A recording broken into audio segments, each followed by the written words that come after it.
رات کا آخری پہر تھا۔ سردی تھی کہ ہڈیوں کے اندر تک گھسی جا رہی تھی۔ بارش بھی اتنی تیز تھی جیسے آج اگلی پچھلی کسر نکال کر رہے گی۔ میں اپنی کار میں ڈیوٹی سے گھر واپس آ رہا تھا اور کار کا ہیٹر جلنے کے باوجود میں سردی محسوس کر رہا تھا۔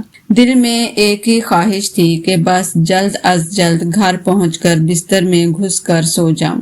مجھے اس وقت کمبل اور بستر ہی سب سے بڑی نعمت لگ رہے تھے۔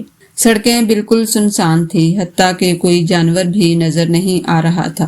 لوگ اس سرد موسم میں اپنے گرم بستروں میں دبکے ہوئے تھے۔ جیسے ہی میں نے کار اپنی گلی میں موڑی تو مجھے کار کی روشنی میں بھیگتی بارش میں ایک سایہ نظر آیا۔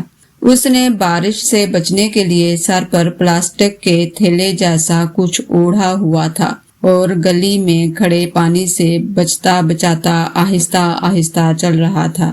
مجھے شدید حیرانی ہوئی کہ اس موسم میں بھی کوئی شخص اس وقت باہر نکل سکتا ہے، اور مجھے اس پر ترس آیا کہ پتہ نہیں کس مجبوری نے اسے اس پہر اس طوفانی بارش میں باہر نکلنے پر مجبور کیا۔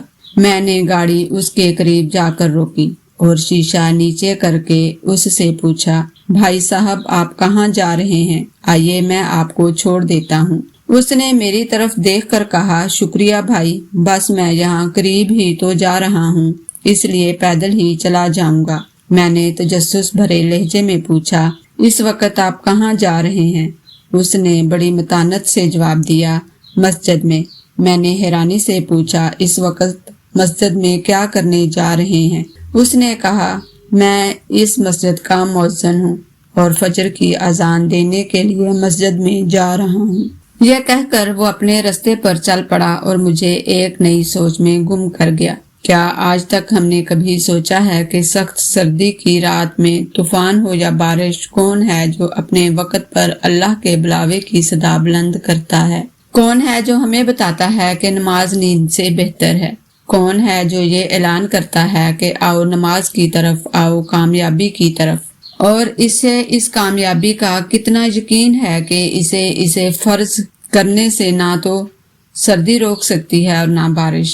جب ساری دنیا اپنے گرم بستروں میں نیند کے مزے لوٹ رہی ہوتی ہے، وہ اپنے فرض کو ادا کرنے کے لیے اٹھ جاتا ہے۔ تب مجھے علم ہوا کہ یقیناً ایسے ہی لوگ ہیں جن کی وجہ سے اللہ ہم پر مہربان ہے، اور انہی لوگوں کی برکت سے دنیا کا نظام چل رہا ہے۔ میرا دل چاہا کہ نیچے اتر کر اسے سلام کروں، لیکن وہ جا چکا تھا، اور تھوڑی دیر بعد جیسے ہی فضا اللہ اکبر کی صدا سے گونجی، میرے قدم بھی مسجد کی جانب اٹھ گئے۔